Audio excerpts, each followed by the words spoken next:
We're watching Wall Street, where the closing bell rang just moments ago as investors react to President Donald Trump's new 25% tariffs on auto imports. So the Dow landing in the red. Ford fell more than 3%. General Motors fell more than 6%. So let's take a look at our interactive stock market heat map. This is brought to us by FinViz. So it shows the top 500 stocks. All of this right now is in real time. So the red obviously indicating the stock is down. Green means it is up, and the size of the box, that represents the market cap. So the 25% auto tariffs target imported cars, including passenger vehicles and light trucks, as well as imported parts, including engines, transmissions, powertrain parts, and electrical components. And keep in mind, one vehicle component may cross the U.S., Mexico, and U.S., Canada borders up to 8 times before reaching final assembly, according to eMarketer. All right, that's something new I just learned there. So let's bring in CBS News MoneyWatch correspondent Kelly O'Grady. So, Kelly, if I'm in the market to buy a car, I'm sure this is a question people always ask, do you buy it now or do you wait? What do we do? So potentially, I'm never someone that says go out and panic buy, because I feel like you never get a good deal if you're coming to the table with that mentality. But look, this goes into effect April 2nd, so that's Wednesday of next week. And then the revenue, the tariffs start to get collected the very next day, April 3rd. And so the big question is, when you go to the lot to buy a new car, how much of that 25% tariff, if that car is made outside the U.S., is going to get passed on to you, the consumer? And so, in fact, I recently went to a local dealership. I asked that very question to the owner. Take a listen to what he had to say.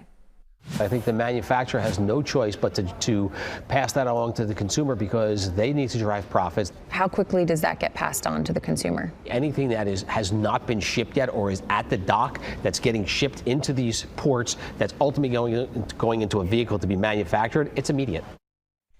So two sort of caveats that I want to put around that. So he said it's going to be immediate. Now, the average inventory, so basically, we're not talking about the things that haven't shipped yet, it's already on the lot. The average inventory for a dealer is about 60 days, so about 2 months. You're probably not going to see the price go up until that point. The second thing is that for cars that are coming in from Mexico and Canada, and they're protected under that very important trade deal between Mexico, Canada, and the U.S., it's called USMCA, the tariffs are delayed. We don't have a time on the calendar, because the White House is trying to figure out how they're going to assess how much of a particular car is made in the U.S. Then they're only going to tariff the part that is not made in the U.S. They don't know how they're going to assess that right now. So they basically said, look, we're going to hold off on those cars. So all to say, look, I think there's some urgency if you are already in the market, but there's a little bit of wiggle room until you're going to see the price increase. Okay. So, Kelly, when we look at the 3 big automakers on Wall Street, why is General Motors getting hit the hardest? Because they have the most exposure, particularly to making their cars in Mexico. So Ford, for example, they make nearly 80% of their vehicles that they sell in the U.S.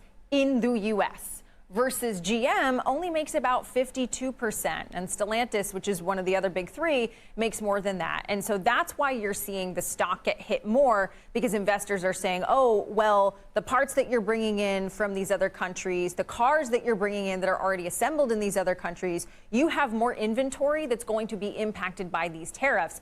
And I contrast that to what you see happening to Tesla and Rivian. Those are 2 other stocks, 2 other car companies, where basically 100% or near 100%, when you look at the parts coming in, are made in the U.S.